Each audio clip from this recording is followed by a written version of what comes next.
So if you've tuned in to us this week, you've seen us talk to a founder of a weighted blanket company. We've spoken to our friend Maggie over at Get More Sleep and talked about pediatric sleep tips. Yesterday we did an interview with our dear friend and psychiatrist Elizabeth Nicholson, and today I am so happy to be joined by my dear friends Elizabeth Spears, Brittany Swan, and Peter, who is oftentimes behind the camera, but today we're putting him in front of the camera. We were hoping that Shannon Kessler from Crazy Zen Life, Brittany's counterpart, could join us, but we were running a little bit behind schedule, and she's a busy mom, which I think is amazing. You guys are also busy moms, so I appreciate so much you guys taking your time out of the day to help us and our friends and our listeners learn about how yoga is better for sleep, okay? Or yoga is used for better sleep. So we're going to dive right in. I want everyone to introduce themselves and kind of talk a little bit about your backgrounds, and then we're going to show you guys some amazing moves that are going to help you sleep better. So awesome.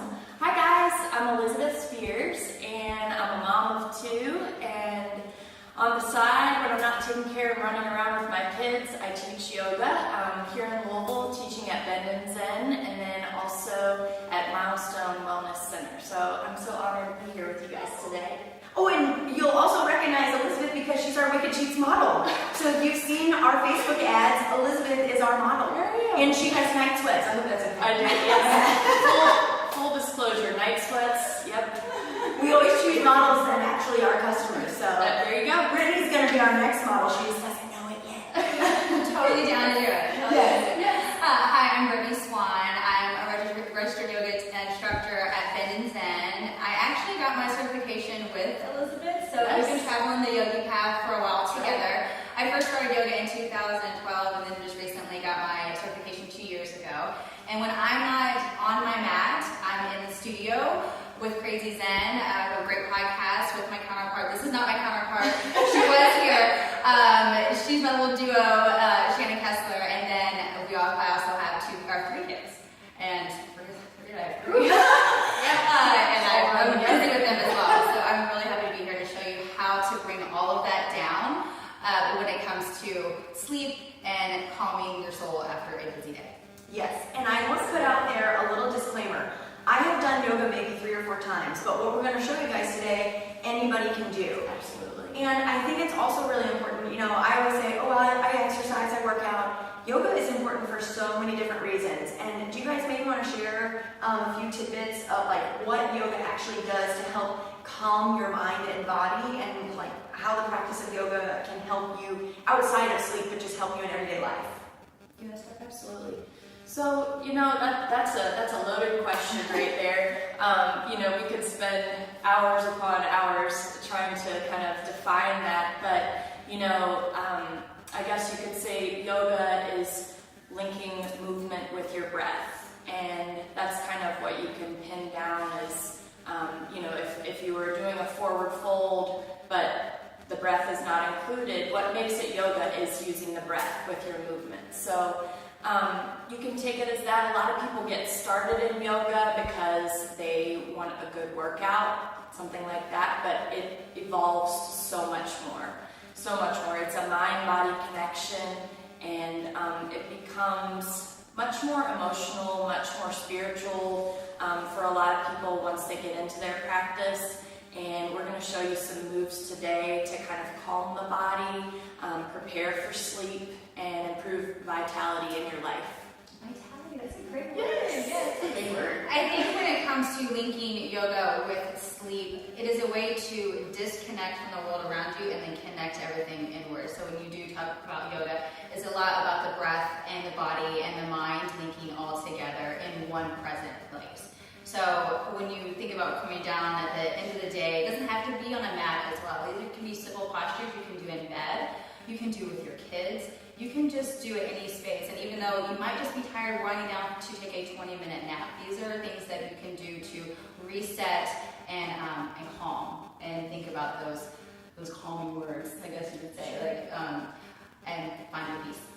I love that. I know I need to incorporate it into my daily life.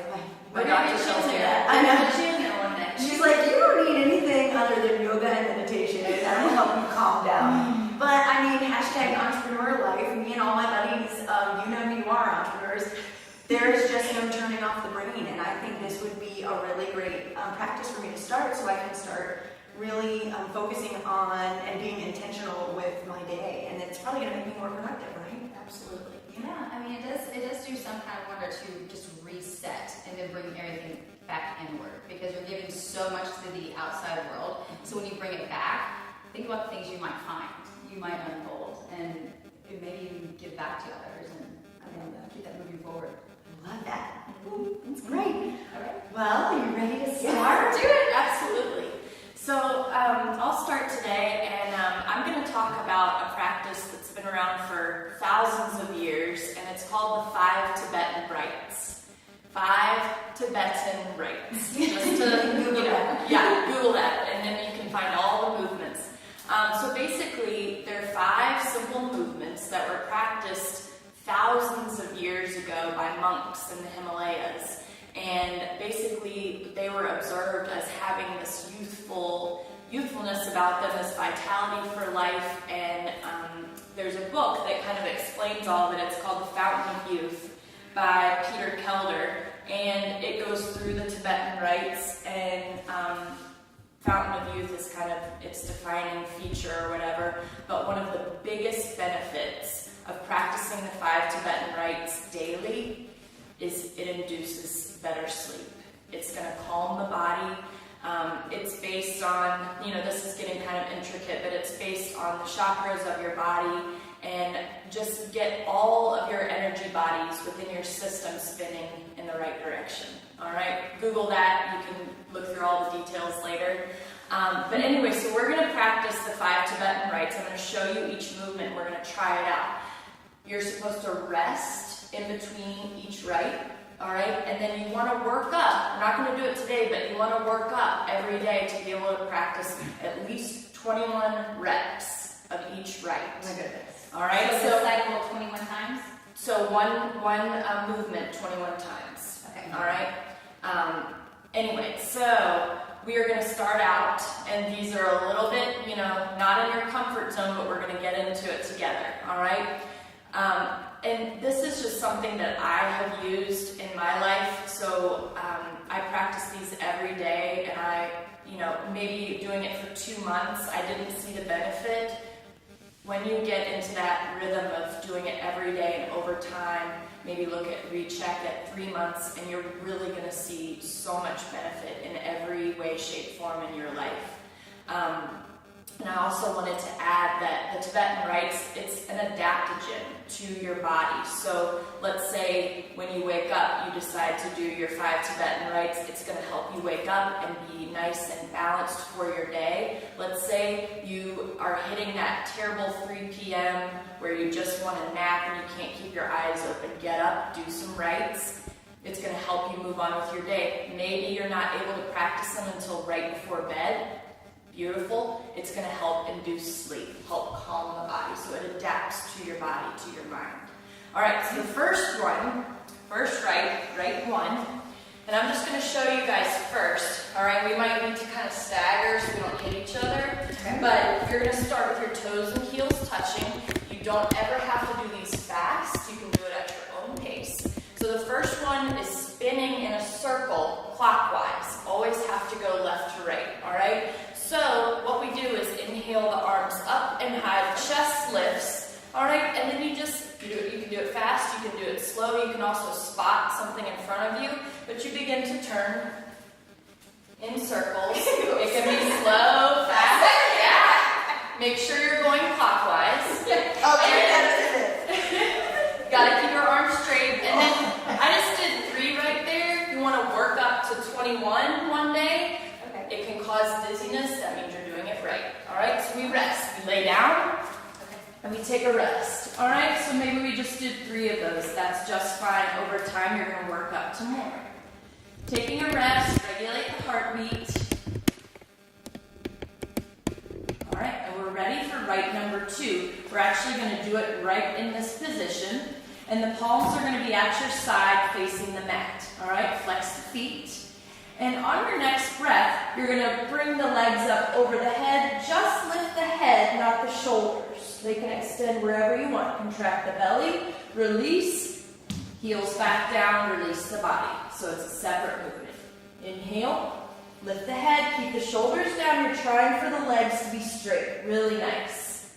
Release, let the body go. Inhale, tense up the body, navel to the spine.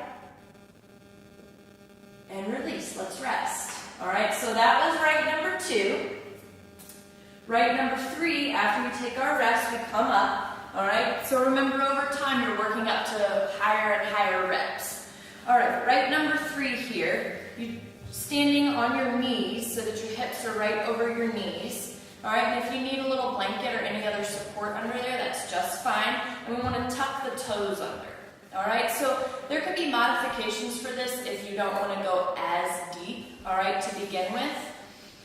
You inhale and you just let your palms rest on your thighs right here, all right? And then on your breath, chin to the chest, all right? Very nice. So just take a breath here and begin to drop the head back. Let the arms down and come back up. Good. Rock the weight back and slowly arch up. Good. Now, keep it like a board, chin to chest. Begin to drop the thighs back, but keep everything in line. Good. And then arch. Okay. Eyes stay open the whole time. All right, chin to chest. Drop the hips back. Yeah. I'm very inflexible. All right, good. Take a rest. Take a break. You have to rest in between each one. Okay. All right. Whew. All right. We ready?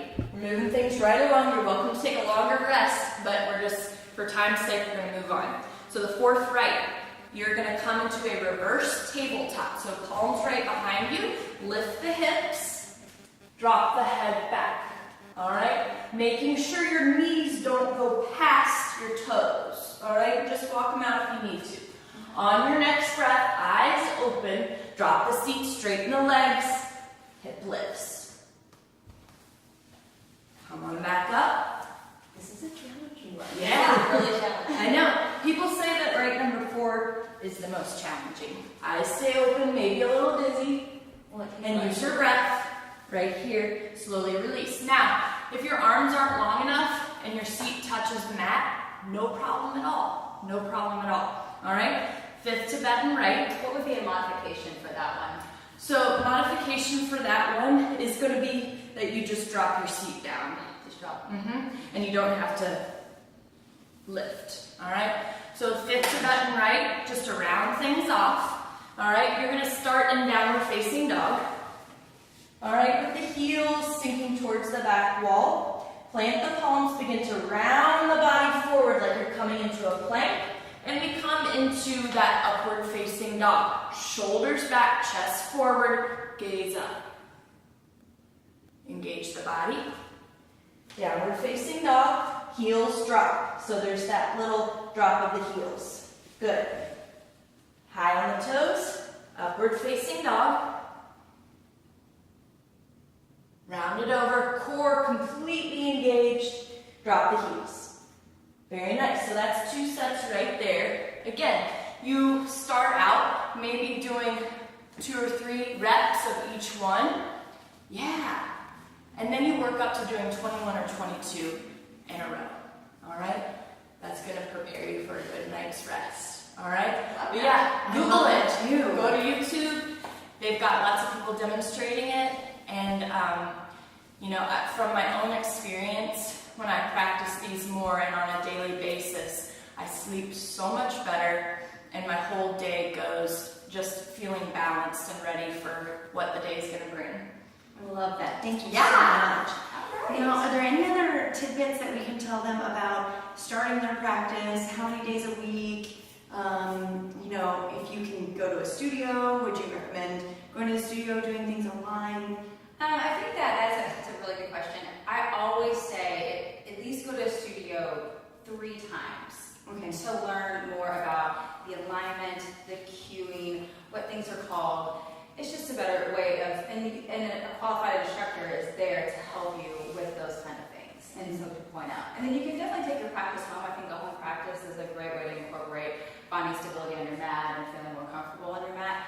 But as far as that, I think that you just maybe find a little bit of a yoga community, and then practice when you want. I mean, there's days I show up to my mat 5 days a week, and there's zero. So it's just whenever you want to find the time. But you always can tell a difference when you do show up to your mat and then when you don't. Right, exactly. Yeah, so you're feeling like, I need my yoga. Yeah. And simple stretching is so great for just as we age, the balance is usually the first thing to go. And then sleep habits and digestion. So this all helps it tie together. So it's really, really beautiful. That's wonderful. Thank you, girls, so much. Peter, did you get a good workout? I'm sweating. He's sweating. Now you're sweating. I am too. Let me just also say this. There is a meme right now for folks with hyperhidrosis, which is what I have. And they said the places where you can go and feel most comfortable are at a hot yoga studio. There you go. Yeah, or the swimming pool, because you're just sweating all the time, so you can be like blended with everyone else because they're all soaking wet too. Had to change my shirt right before. I know it. Sweaty palms. Yeah, I love it. We need wicked sheet t-shirts. is what we Okay. need. In a yoga mat. And yoga mat. Oh my gosh, I can work on that. Always. Yes. Always. And You can meditate on that later. yes. Oh my god, I gotta get to work. Well, thank you guys. Is there anything else you guys would like to add? I know we usually say namaste at the end of a practice.